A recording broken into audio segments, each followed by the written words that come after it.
Ada harganya yang sampai 250 juta, 300 juta.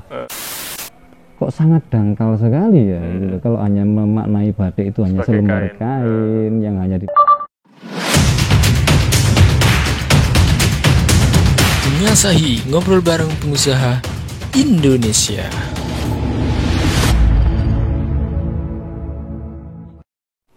Halo, Assalamualaikum warahmatullahi wabarakatuh. Salam sejahtera, Sobat FM.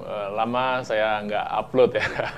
Kali ini saya akan show up lagi, yaitu lagi-lagi mengenai batik. Kali ini kita berkunjung di rumahnya legenda batik di Pasuruan. Namanya Mas Ferry. Mas Ferry Sugeng Santoso ya Mas ya? Betul, Mas Ferry Sugeng Santoso. Nah, Mas Ferry Sugeng Santoso ini dia mempunyai bisnis perbatikan ya.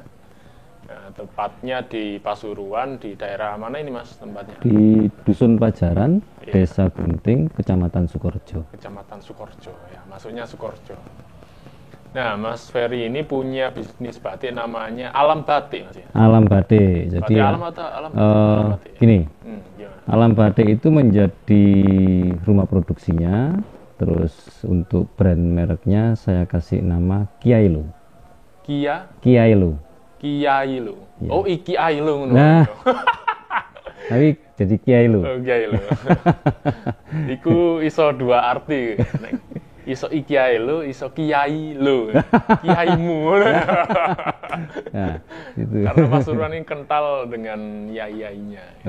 Oke. Oh, berarti beda ya Mas ya? Kirain Alam Batik itu nama produknya, enggak ya? Kalau produksi dulu memang Alam Batik itu menjadi merek juga selain rumah produksi. Tapi ketika pengajuan ternyata ditolak karena sudah ada nama Alam Batik. Oh. Tapi bukan Alam Batik sebenarnya, tapi dia bergerak di tekstil juga, namanya juga Alam juga. Makanya tertolak kan gitu. Terus akhirnya saya ambil keputusan, oke, Alam Batik tetap karena kita awalnya Alam Batik, tapi Alam Batik menjadi nama tempat produksi. Tapi untuk brand mereknya kita ganti dengan Kiailu. Kiailu. Iya. Oke. Bisa diceritakan nggak Mas? Itu mulai kapan sih zaman bisnis itu? Kalau untuk batik sendiri kebetulan memang saya mulai pegang batik itu mulai kurang lebih sekitar mulai 2005 2006 ya. 2005 ya. Ya masih baru lah ya. Dari bunda lah ya. Iya, jadi awalnya dulu saya pegang di perusahaannya ibu. Dulu masih namanya Dinar Agung. Kalau sekarang kan sudah menjadi yayasan Reksanatura ya. Reksanatura. Iya, kalau dulu masih nama usahanya namanya Dinar Agung. Itu saya pegang di sana. Terus saya tahun 2006 itu dapat pelatihan untuk warna alam. Tapi awalnya jujur saya sama sekali tidak tertarik dengan batik. Duh, kok bisa? Iya, jadi makanya saya juga mungkin kualat ya. Gara-gara nggak tertarik kan gitu. Akhirnya kualat, akhirnya menjadi jatuh cinta, semakin menjadi sangat mencintai. Mendarah daging. Iya. Jadi dulu memang juga gitu. Sebelum saya pegang batik saya ada profesi yang lain. Kan gitu. Terus waktu itu 2005-2006 saya diminta untuk bantu ibu. Terus 2007 itu saya dapat kesempatan untuk pelatihan warna alam di kementerian itu di Jogja waktu itu. Dan mulai 2007 selesai pelatihan sampai saat ini memang saya pegang untuk warna alamnya. Jadi memang kalau nama Alam Batik itu sebenarnya bukan karena kita hanya di warna alam, tapi saya pengen orang mengenal, inilah alamnya batik. Ini dunianya batik. Maksudnya gitu. gimana? Jadi sebenarnya saya buat nama Alam Batik itu sama halnya misalkan batik itu saya tidak berharap hanya ada di kain, gitu. Tapi batik itu bisa masuk ke kehidupan nyata. Jadi filosofinya ke sana kan gitu ya. Jadi makanya ketika kita bicara alam batik, ya hidupnya manusia itu juga harus mengikuti ke sana sebenarnya. Berarti kayaknya jenengan paham banget ini tentang filosofi batik itu kayak gimana gitu. Sehingga batik ini tidak hanya untuk kain saja gitu. Iya. Tapi untuk kehidupan itu maksudnya gimana itu? Jadi gini, itu yang menjadi landasan dasar kenapa saya bilang ada batik yang berfilosofi ya.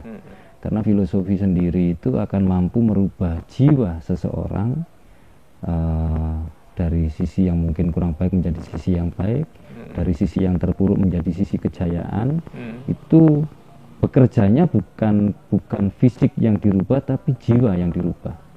Lah, batik berfilosofi itu di sana. Itu mendasari saya. Kenapa saya bicara batik itu bukan di kain saja, tapi ketika kita membuat kain pesanan untuk seseorang yang sifatnya khusus, itu kita juga menggoreskan dengan segala doa yang kita panjatkan, dengan harapan apa yang seperti diminta oleh seseorang tersebut. Nah, jadi seperti itu. Yang kita sentuh adalah dalam jiwanya, kan itu. Jadi kalau orang bilang batik itu hanya selembar kain, hanya fisik yang dilihat, itu yang menjadikan saya awalnya, jadi saya gini, saya merasa kok sangat dangkal sekali ya, gitu. Kalau hanya memaknai batik itu hanya selembar kain yang hanya dipakai untuk pakaian, saya rasa itu masih belum menyentuh, kan gitu. Makanya saya sampai cari terus sampai akhirnya saya ketemu, oh ternyata batik itu seperti ini, bukan hanya selembar kain, tapi batik itu bisa menyentuh jiwa, merubah jiwa seseorang, kan gitu. Makanya kan seperti motif kawung. Kenapa ada motif kawung? Oke, mungkin orang lain berpendapat beda, silakan. Tapi bagi saya sendiri, kawung itu diciptakan. Kawung itu yang gimana sih? Motif kawung itu yang bulat-bulat, yang perempatan itu ya. Nah, itu diciptakan dulu untuk memperbaiki jiwa seseorang. Nah, dikhususkan siapa? Dulu memang awalnya diberikan pada raja. Meskipun ada yang berpendapat raja itu hanya awalnya dulu dibuatkan motif parang. Tapi kalau saya sendiri berpendapat awalnya dulu diberikan pada raja karena harapan dari si empu batik ini, raja menjadi raja yang bijak dengan mengenakan motif kawung ini tadi. Kenapa demikian? Karena yang disentuh oleh motif kawung ini adalah kakang kawa di hari-hari kiblat papat lima pancer. Nah, sampai sejauh itu ajaran itu kan ya. Nah, artinya sampai sejauh itu ngomong batik sampai ngono ya. Itu loh, sampai sejauh itu ajaran itu. Makanya saya berpikir akhirnya semakin saya cari, semakin saya menemukan ternyata batik tidak hanya sekedar selembar kain bermotif dengan teknik pewarnaan halang rintang, tapi jauh di dalamnya ada sesuatu, kan gitu. Makanya termasuk ada batik gendongan. Kenapa ada batik gendongan? Memang khusus fungsinya untuk gendong bayi. Di sana pembuatannya ada proses doa yang mengharap bayi ini, iya, bayi ini setelah dewasa menjadi anak yang baik, berguna, berjiwa kesatria. Nah, ada harapan di sana sebenarnya. Nah, kan, hanya melalui kain itu ya. Melalui proses pembatikan, tapi di sana memang kita sambil berdoa. Ada doa yang dilantunkan. Dari motif-motif itu menjadi simbol doa. Contoh halnya, kenapa demikian? Sama halnya kalau di Jawa ada sifatnya, misalkan, kenapa kok ada kembang setaman? Kenapa ada kembang kerah macan? Kenapa ada kembang telon? Inilah hebatnya orang-orang Jawa. Jadi mengaplikasikan doa itu melalui simbol. Ya. Melalui simbol. Karena apa? Nenek moyang kita itu dulu kalau bicara bukan bicara antar fisik saja, tapi jiwa itu berbicara. Gitu loh. Dengan alam berbicara. Apa sih doa yang bisa mewakili sesuatu? Itu mereka tanya langsung ke alam, tanya langsung pada sang pencipta. Maka diberikan sebuah simbol-simbol itu sehingga menjadi itu mewakili doanya. Makanya kalau misalkan ada orang naruh kembang setaman, itu bukan musyrik, itu bagian doa leluhur kita yang diaplikasikan melalui bentuk wujud. Itulah kehebatan leluhur kita, ya kan? Artinya apa? Loh, sampai sejauh itu loh pemahamannya leluhur kita. Bahkan sampai ke batik juga demikian. Sampai sejauh itu pemahaman leluhur kita, membuat simbol yang mewakili menjadi sebuah doa, sehingga mengharapkan anak turunan yang mengenakan itu atau siapapun yang mengenakan batik itu mendapatkan apa ya istilahnya, pencerahan ya, pencerahan secara jiwa, melalui motif-motif itu. Itu yang saya pahami secara pribadi. Tentunya mungkin ya teman-teman di luar sana ada pemahaman yang berbeda, sah-sah saja, silakan kan gitu. Tapi bagi saya sendiri, saya untuk membuat sebuah motif yang khusus itu pun juga tetap melakukan ritual-ritual yang sifatnya di sana ada apa yang diajarkan oleh leluhur kita. Kalau misalkan kita puasa, ya kita gunakan puasa, ada doa-doa yang kita panjatkan sesuai dengan apa yang kita harapkan dengan selembar kain itu tadi. Ada batik yang saya kerjakan 1 hari selesai, itu yang sifatnya untuk konsumtif, untuk kebutuhan sandang saja, untuk kebutuhan baju. Ada yang dikerjakan sampai 1 bulan 2 bulan selesai, itu yang nanti arahnya ke seninya kan gitu. Ada yang dikerjakan sampai 1 tahun 2 tahun itu bahkan 3 tahun, itu yang by request kan gitu, yang by request. Ada yang 4 tahun belum selesai. Batik opo? Kalau orang mungkin berpikirnya, Mas, petang tahun nggak sampai selesaikan tuh sampai kemana aja? Bukan masalah kemana aja, tapi saya juga harus menunggu kapan saya harus mengerjakan, kapan saya harus berhenti. Tidak bisa seenaknya sendiri saya kerjakan terus saya berhenti, nggak bisa. Jadi memang ada waktu-waktu tertentu yang memang saya diizinkan untuk mengerjakan dan saya harus berhenti untuk mengerjakan. Nah, itu mungkin yang apa ya, mungkin kalau orang-orang sekarang, wah ini kayaknya cuma cerita omong kosong kan gitu.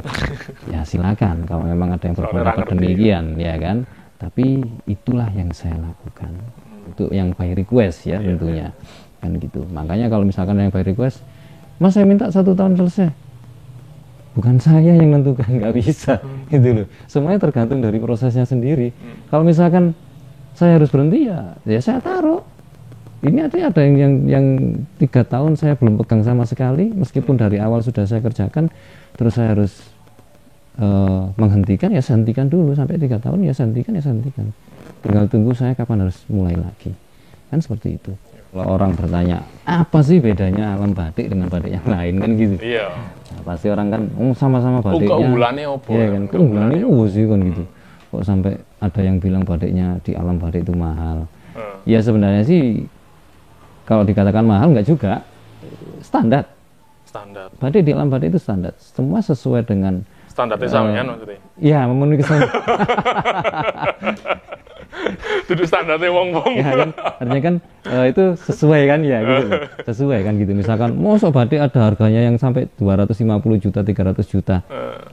Ya, ini kadang terjadi kesalahan pemahaman di masyarakat. Dikira saya itu jual batik terlalu mahal kan gitu. Sebenarnya bukan, saya tidak pernah jual batik seperti itu, tapi mereka yang beliau-beliau yang by request tadi ini yang memang ya memberikan kan gitu. Itu menjadi sebuah penghargaan beliau-beliau kepada saya sudah membantu membuatkan batik itu. Kalau batik-batik yang biasa-biasa ya murah, kita ada batik yang mulai harga paling murah berapa? Kita ada mulai harga 150.000 kita. Itu paling murah. Paling murah. Gitu. Satu kain ya? Satu lembar kain ukuran 2 meter. Ada kita, ada yang 200, 300, ada yang 500, ada yang 1 juta, ada yang 15 juta. Yang gitu. Ada. Bestsellernya berapa? Antara berapa, kisaran berapa? Kalau untuk apanya itu? Yang bestseller. Bestseller. Paling, untuk bestseller ya mungkin antara 10 sampai 25 juta. Gila. Ya, itu yang per lembarnya ya. Iya. Ya kan? Tapi ya itu tadi. Itu kain koyo apa? Makanya kan, tapi ya itulah proses ya kan. Kenapa itu bisa terjadi? Ya semuanya tentu ada proses. Saya bisa mencapai pada titik itu kan gitu. Mungkin orang berpikirnya, wah nggih batik ngono ae cek larange, wong aku ya iso. Monggo.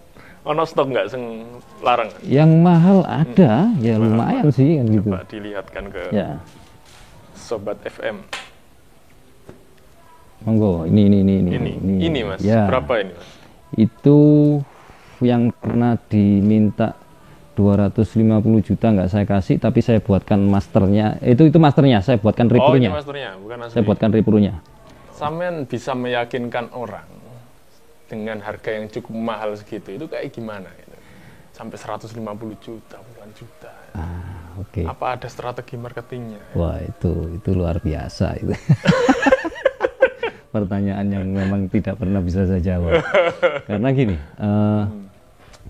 kembali lagi ya, saya hanya hanya berusaha untuk memaksimalkan apa yang Allah berikan, apa yang Tuhan berikan pada saya. Yeah.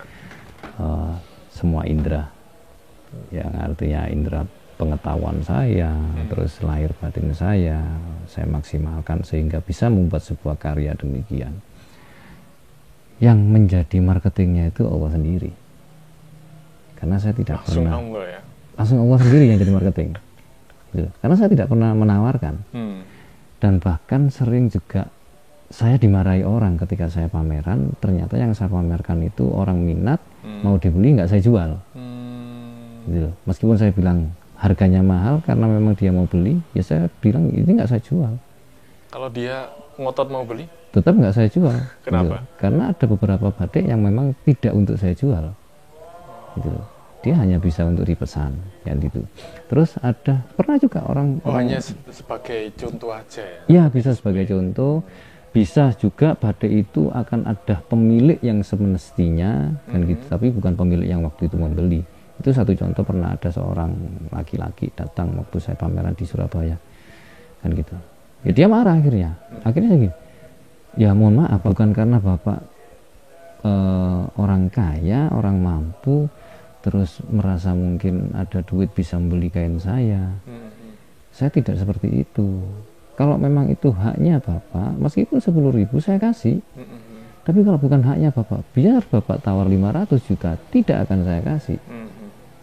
Karena akan ada datang pemilik yang sebenarnya, kan gitu. Zaman bilang gitu. Iya, terus dia tanya, berapa kalau misalkan dijual? Sebenarnya murah pak, cuma 150 juta. Kayak gitu kan. Tapi nggak dijual, enggak. Gitu loh. Akhirnya dia minat banget ya? Sangat minat waktu itu. Akhirnya saya bilang, kalau bapak mau saya buatkan, tapi saya isinya ini kan kain khusus mas, saya buat. Kain yang khusus saya buat. Ya saya harus lakukan sesuatu yang artinya yang sesuai dengan prosedur saya membuat kain khusus itu. Ya itu. Dan waktunya pembuatannya juga nggak sebentar, bisa 1 tahun, 2 tahun, 3 tahun. Itu kalau bapak mau percaya ke saya. Ya jangan-jangan nanti akhirnya bapak belum selesai, nanti saya dikira penipu, saya dilaporkan kan gitu. Itu pernah saya sampai guyon gitu ya, artinya. Jadi, dan terus ini gimana? Ya tetap nggak saya jual ke bapak karena nanti akan datang. Dan ternyata sekian tahun berikutnya ada yang datang, pemilik aslinya, ya itu tadi. Saya tahu pemilik aslinya itu kayak gimana maksudnya? Ya itu bapak alam bisawaf juga. Karena saya merasakan ya semacam apa ya, ada rasa lain gitu orang mungkin itu ada semacam, karena kan manusia itu ada semacam gesekan energi itu kan pasti ada ya, ada kutub utara, kutub selatannya, dan itu saya merasakan, oh ini pemiliknya. Pernah juga ada perempuan datang waktu itu diantar suaminya malam jam 12 malam dari Jakarta. Itu datang, terus saya kasihkan kainnya. Mulai saya kasih kainnya, dia pangku kain sampai jam 5 pagi dia nangis gak berhenti. Kok bisa? Nangis dia sejadi-jadinya sampai jam 5 pagi. Setelah jam 5 pagi saya tanya, kan saya biarkan nangis, terus saya keluar sama suami, saya tanya, kenapa istri kamu? Gak tahu Pak Ferry. Ya nanti bapak tanya sendiri aja sama istri saya kan gitu. Sampai akhirnya dia berhenti menangis jam 5 pagi itu, saya buatkan minum teh, selesai. Baru saya tanya, sampean kenapa kok datang, duduk saya kasih kain kok nangis gak berhenti sampai pagi, ini maksudnya apa? Gitu. Dia bilang apa? Ternyata baru sekarang saya ketemu, sudah lama saya merindukan kain ini hadir. Sudah lama saya mencari di mana tempatnya. Sudah lama saya menunggu kapan akan datang. Gitu berarti ya. Dia nangis karena terharu, karena merasa senang dia dapatkan. Kan aneh. Buat saya kan aneh kan gitu. Tapi itu terjadi loh. Kain betul ya. Betul kain. Tapi itu terjadi sampai, wah ini apa dia pecinta batik gitu? Enggak juga. Enggak juga. Gitu loh. Tapi akhirnya kita lama cerita, akhirnya dia cerita di kehidupannya yang dulu. Akhirnya kan ngomong panjang tentang kehidupan terdahulu sebelumnya di kehidupan sekarang. Gitu loh. Di kehidupan saya terdahulu itu saya pernah dibuatkan kain oleh seseorang, tapi kain itu belum selesai. Gitu loh. Saya tunggu, ternyata di kehidupan saya sekarang ketemu kain ini, dan kain ini yang saya tunggu. Mbok merinding aku Jang. Iki wong edan iki gini. Oh iso ya. Orang mana itu? Orang Jakarta. Aneh, tapi itu terjadi loh. Gitu loh. Makanya kan saya bilang, ya itulah batik. Batik bukan hanya sekedar selembar kain. Tapi batik ada sesuatu di dalamnya. Iya. Iki sing aneh ya. Iya kan? Banyak orang nggak tahu loh ini. Gitu loh. Itu terjadi, makanya kalau misalnya orang wah itu goro ya monggo silakan terserah. Pernah juga saya bikin kain yang namanya motifnya itu tali sukmo. Itu saya kerjakan 1 tahun dengan proses panjang ritual. Ketika proses akhir selesai, saya pegang kain itu, saya bukan merasa ya, tapi saya melihat diri saya ini habis seperti pasir. Wujud saya ini habis jatuh ke tanah seperti pasir. Ya, tapi saya melihat badan saya habis seperti itu. Saya itu melihat badan saya di hadapan saya. Jadi saya berdiri melihat badan saya habis seperti pasir.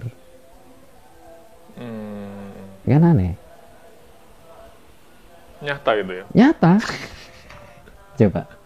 Itu nyata. Terjadi. Badan saya habis seperti pasir, terus saya kumpulkan lagi. Saya ini ngumpulkan pasir yang dari badan saya ini saya kumpulkan, wujud lagi. Begitu wujud saya masuk di dalamnya. Saya duduk, saya lihat masih utuh. Saya diam lagi, saya ada di depan lagi, badan saya habis lagi. Sampai 3 kali, setelah itu baru saya dengar adzan, saya nggak bisa bangun. Saya sakit, katanya dokter kena vertigo. Selama 40 hari. Waduh. Nggak bisa bangun. 40 hari ya cuma tidur, makan, kemana-mana ya dibopong. 40 hari. Setelah itu hilang sama sekali, nggak ada sakit apa-apa. Setelah 40 hari. Karena apa kira-kira? Nggak tahu ya? Nggak tahu. Tiba-tiba aja kayak gitu. Tiba-tiba itu terjadi. Makanya kan, ya itulah batik. Ya itulah dunianya batik. Gitu loh. Kalau kita mau memperdalam betul, ya itulah dunia batik. Di dalamnya ada sesuatu. Mistis juga. Makanya kalau orang tanya, Mas Ferry pemasarannya gimana? Saya nggak pernah pemasaran yang aneh-aneh. Saya itu nggak bisa ngurusi komputer. Saya nggak bisa urusan IT. Saya ini gaptek. Gitu loh. Ya saya hanya memaksimalkan apa yang Allah berikan. Allah yang bekerja menjadi marketing saya. Selesai. Nggak bisa marketing tapi ke Belanda, bos. Aneh, bos. Ya kan? Gimana itu di Belanda itu? Kalau yang ke Belanda juga gitu. Jadi memang dulu saya punya keinginan kan gitu, dari kecil itu punya keinginan, saya pengen keluar negeri, pengen keliling dunia lah. Saya pengen keliling Indonesia juga. Ya alhamdulillah. Ya baru-baru ini kita dari Belanda kan gitu. Sebelumnya kita sudah ke Korea. Ke Korea itu mulai 2017 ya, 2017, 2018, 2019, selama setahun sekali kita ke sana. Itu ada misi budaya kan gitu. Itu pun juga kerjasama Alam Batik dengan langsung Total atas Museum. nama Alam Batiknya Iya. ini? Atas nama Alam Batik kerjasama dengan Total Museum. Total Museum ini di bawah naungannya Kementerian Kebudayaan Korea. Jadi tanpa sama sekali urusan dengan pemerintah. Sama sekali. Ya, kan lumayan ya, negara alam batik kerjasama dengan negara Korea. Luar biasa. Ya, itu. Dan sampai sekarang saya masih ada kontrak dengan Korea. Tapi untuk pembelajaran Korea Selatan atau Korea Utara? Korea Selatan, Korea Utara di Berdesasi, nangking Jong-un kan. Gitu. Jadi sampai sekarang pun saya masih ada kontrak dengan Korea Selatan. Itu untuk pembinaan masyarakat di kota Cirebon. Ya, gitu. Kayaknya lucu juga Mas kalau misalkan girl band. Ya. Yang girl band. Wah, asik. Kayak batik kabeh. Asik. harapan saya nanti ke depan Iya, gitu. ngono ya. Gitu loh. Harapan saya mereka juga Oke, demikian. oke. Karena itu yang juga di Belanda pun juga kita ada waktu kemarin kita ada pameran juga ada fashion show kan gitu. Ada fashion show di Belanda. Terus kalau fashion show ini satu tempat di Asgede. Tapi kalau untuk pameran dan workshopnya ada di beberapa tempat di Asgede, di Asandel, terus di kemarin tuh Amsterdam di Amsterdam, terus ada lagi saya lupa satunya namanya. Jadi saya keliling beberapa tempat itu untuk pameran dan workshop. Jadi nah ini ada sedikit cerita tentang ada satu ibu-ibu Belanda itu ya, dia pakai daster bermotif batik. Nah, terus saya dekati. Itu sama kayak industri. Enggak, dia pakai sendiri. Terus dia tanya gitu loh, wah kamu suka batik? Oh iya saya suka kan gitu. Terus dia tanya, kamu beli di mana ini kan gitu. Oh saya dulu pernah ke Indonesia beli ini kan gitu. Nah oke, kan gitu. Akhirnya saya cerita, saya ngomong, saya tanya, coba kamu tahu nggak apa itu batik? Oh saya tidak tahu, saya hanya tahunya seperti ini sangat cantik kan gitu dia bilang. Jadi saya cerita, batik itu seperti ini loh. Sampai pada titik pemahaman, dia akhirnya paham, oh ternyata sejauh itu batik kan gitu. Terus yang saya pakai ini apa? Mohon maaf kalau itu tekstil bermotif batik, karena tidak menggunakan secara mendasar, tidak menggunakan teknik pencantingan pembatikan. Oh begitu? Iya. Oh berarti bukan batik? Bukan, gitu kan? Oke, saya sekarang paham apa itu batik. Oh, tapi tidak masalah kan gitu. Meskipun itu bukan batik, tapi kan cantik, tidak masalah. Itu bagian dari Anda menghargai budaya kami dari Indonesia, kan gitu. Dan akhirnya dia juga mencoba untuk membatik, karena di situ kita ada workshop juga. Ujung-ujungnya dia ketika mau pulang, dia akhirnya beli batik, kan gitu. Artinya apa? Ya kan saya tidak menawarkan. Kan awalnya beli enggak ya? enggak. Gitu. Saya mengedukasi mengedukasi. Saya mengedukasi dan akhirnya dia tertarik.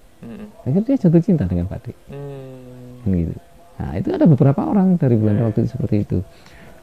Tapi yang kemarin yang terakhir lah, kalau yang di luar itu terakhir yang dari Kanada ya. Yang Kanada itu juga karena waktu saya pameran di Jakarta, ketemu terus pameran waktu itu dia minta kontak, terus dia minta dibuatkan batik dan dikirim ke Kanada sana. Nggak banyak jumlahnya, cuma 10 lembar kan gitu. Jadi cuma 10 lembar jumlahnya waktu itu. Terus ya lumayan 10 lembar kan gitu. Nah terus ada lagi yang dari waktu itu, ini juga pengalaman lucu juga. Waktu saya pameran Inakraf di Jakarta, itu dikirim oleh Disperindak Kabupaten waktu itu. Ya ini baru pemerintah ya? Ya pemerintah kalau itu. Jakarta. Lucu, dalam artian lucu gini. Saya pun juga nggak berusaha menawarkan, kain saya taruh, saya display. Akhirnya ada ibu-ibu yang dari kedutaan, kalau nggak salah dia kedutaan Amerika sama Jepang, berdua, perempuan ibu-ibu berdua. Dia lihat aja, akhirnya saya ajak ngomong, ajak kenalan kan gitu. Akhirnya dia lihat kain, oh Anda suka batik? Oh saya suka sebenarnya, tapi saya bingung, semua batik kelihatan sama kan gitu. Tapi saya lihat di sini kenapa berbeda? Dia langsung ngomong seperti itu. Saya tanya, apa yang anda lihat dari berbeda? Ya yang jelas saya melihat semua ini motifnya di sini tidak ada sama dengan yang di luar sana. Warnanya juga tidak sama kan gitu. Tata warnanya juga tidak sama. Nah, artinya dia sudah mulai memahami tentang keindahan yang ragam hias di alam batik. Ya. Nah, akhirnya saja dari kain yang besar itu dia lihat, wah ini sangat cantik sekali. Saya hanya turunkan kain itu, saya pasang di badannya. Telak, saya geser ke kaca, dan dia melihat ke kaca. Anda bisa lihat sendiri apakah lebih cantik atau bagaimana. Wah, saya suka sekali kain ini. Boleh saya beli? Silakan. Gitu. Berapa saya harus bayar? Kalau misalkan saya kasih harga 15 juta bagaimana? course. Langsung itu Sandi. kontan itu. Dan saat itu juga langsung dia minta gesek. Dia minta, kan dia hanya bawa kartu. Dan itu disaksikan sama beberapa orang dinas. Dan lalu dia langsung tanya ke saya, Mas Ferry, berapa tadi? 15 juta, Bu. Nggak ditawar, enggak. Dia langsung bayar, iya. Saya main gitu, dodol batik, dodol kacang, Mas. Aduh ya. Makanya kan artinya apa? Aduh. Ya, Kadung seneng ya. apa ya? Mereka kalau sudah seneng, cinta, itu nggak peduli duit. Nggak perlu duit ya. Karena mereka bukan beli barang. Mereka beli kesenangan. Kalau orang-orang kita hanya berpikir beli barang, jangankan 15 juta, 1 juta sih saya mikir. Kain 1 juta dibelikan di pasar banyak, dapatnya banyak. Ngapain beli 1 lembar 1 juta, ya kan? Itu normalnya kan gitu. Normal. Tapi ini orang-orang yang tidak normal gitu. Orang-orang yang sudah kebanyakan duit tidak normal, ya. abnormal kan gitu. Nah, jadi makanya saya bilang, ya kalau ditanya masalah pemasaran itu ya Allah yang bekerja. Allah yang menjadi pemasarannya. Allah yang melakukan pekerjaan itu. Dari situ sampai keliling dunia. Alhamdulillah akhirnya banyak Allah memberikan orang. kesempatan ya. Allah memberikan kesempatan untuk saya mengenal banyak orang, kenal dengan beberapa orang di beberapa negara kan gitu. Itulah hikmahnya. Kan gitu. Makanya saya hanya bilang sama orang-orang, kenapa kok bisa seperti itu? Kan gitu. Kok bisa apa yang dilakukan? Saya bilang, saya hanya mengikuti garis kehidupan saya. Allah sudah menakdirkan, menggariskan hidup saya seperti itu. Ya. Saya hanya mengikuti, ya udah ya Allah terima kasih saya lakukan karena memang ini jatah hidup saya beri seperti ini, ya saya lakukan, saya jalani. Gitu. Dan saya tanpa berontak, ya udah saya lakukan. Gitu. Karena apa? Allah tahu yang terbaik buat saya. Itu yang diberikan yang terbaik buat saya. Saya dikenalkan banyak orang yang kalau kalau dari sisi pendidikan, wah jauh, saya ini nggak pernah kuliah gitu loh. Saya nggak pernah kuliah, jebolan pondok pun ya di pondok ya penggaweane turu kan gitu, mangan turu, poso mangan turu, sekolah ya turu. Iya jenenge berkah. Kan gitu ya, gitu loh. Iya. Nggak tahu sekolah dhuwur, orang ngerti sing diajari tentang ilmu manajemen, orang ngerti ilmu marketing kan gitu. Tapi ya itulah Allah mendidik saya dengan caranya Allah sendiri gitu. Dan memberikan saya kesibukan. Ini bukan pekerjaan saya, ini cuma kesibukan aja. Allah memberikan saya kesibukan selama saya hidup di dunia supaya ketok lek urip, lek sibuk. Iya. Gitu. Saya nggak pernah kerja. Kalau kerja ya kerjanya ke Allah. Produktif lah ya. Produktif. Jadi Allah cuman kasih kesempatan saya, cek ketok nyambut, cek ketok urip gitu loh. Cek ketok obah. Wis iki. Cek kayak padha mbek liyane iki gayen kesibukan kan gitu. Ya sak lakoni kan gitu. Kerjanya ya kerja nang Allah. Gimana saya kerja sama Allah? Ya itu kerja saya pribadi. Kan gitu. Kak nutut angel. Asik. Di alhamdulillah. Ya seperti contoh kayak kemarin masa pandemi. Semuanya lagi pusing. Ternyata Allah memberikan saya kesibukan yang lain. Dan di balik kesibukan itu membawa sebuah rizki kan gitu, membawa sebuah rizki ya alhamdulillah menjadi sebuah hal yang sangat meringankan meskipun dalam kondisi pandemi. Artinya kan saya gini, wah ini Allah ini nggak main-main kan gitu, ternyata sampai segini ya saya diurusi gitu loh. Itu menjadi pembuktian saya sendiri akhirnya, gila ini Allah ini gak tulinan gitu. Gak tulinan, gak main-main. Kondisi pandemi seperti ini saya diberikan sebuah kesibukan yang akhirnya mendapatkan sebuah rizki yang luar biasa banyak. Saya gini, subhanallah. Ini loh. Artinya ya ketika kita mau melakukan dengan keyakinan kita, gitu loh, dengan ketabahan kita, dengan kepasrahan kita. Pasrah itu bukan berarti kita diam saja ya, gitu loh. Tapi pasrah itu kita melakukan tapi menyerahkan semuanya pada Allah. Kita hanya memaksimalkan apa yang bisa lakukan. Itu namanya pasrah gitu. Bukan diem saja. Nanti akhirnya yang ujung-ujungnya menyalahkan. Sesuai mati dewe. Mati dewe ya kan. Loh, ya kan? Nah, akhirnya kan kita ngomongnya jauh kan gitu. Kalau misalkan orang bilang apa sih korelasinya batik dengan apa yang Mas Ferry omongkan tadi, ya seolah-olah nggak ada korelasinya kan gitu, tapi itu sangat erat hubungan korelasinya gitu loh. Ini kalau orang hanya memahami batik sebagai bisnis saja, ini pasti nggak bakal paham. Nggak paham. Ini pengetahuan baru ini. Iya, nggak akan paham kan gitu. Iya, nggak akan paham. Gitu loh. Apakah salah? Nggak salah, nggak boleh salah. saja, bisnis kok kan gitu. Itu Ini kan nilai lebih. nilai lebihnya di sana itu loh. Makanya dari satu contoh misalkan, kenapa sih batik itu harus dari kiri ke kanan? Oh, Kenapa kalau megang canting harus seperti itu? Kenapa kain itu harus seperti itu? Secara mendasar ya, secara mendasar pemahaman manusia itu kan, Oh, harus dari kiri ke kanan. iya, pemahaman manusia itu kan sisi kiri kan sisi yang kurang baik, ya kan? Dibandingkan sisi yang kanan kan gitu. Kalau sisi kanan yang sisi yang baik. Nah, secara mendasar kan pemahaman itu kan, ya kita dari manusia harus belajar dari sisi yang kurang baik menuju sisi yang lebih baik. Oke. Ya, itu secara mendasarnya kan gitu. Masukin. Dari situ saja sudah menjadi sebuah ajaran. Nah, makanya kan, nah itulah batik kan gitu. Makanya ketika kita bicara batik itu bukan sesuatu yang sederhana bagi saya sendiri ya. Kalau bagi orang lain monggo mau memaknai batik bagaimana. Tapi bagi saya sendiri batik bukan sesuatu yang sederhana. Tapi sangat luas makna dari batik itu kan gitu. Oke, terima kasih Mas Ferry atas waktunya yang diberikan kepada kita semua. Pemahaman tentang batik ternyata bukan hanya berkain ya, bukan hanya sebagai bisnis saja, tapi lebih dari itu. Banyak sekali yang bisa dirasakan.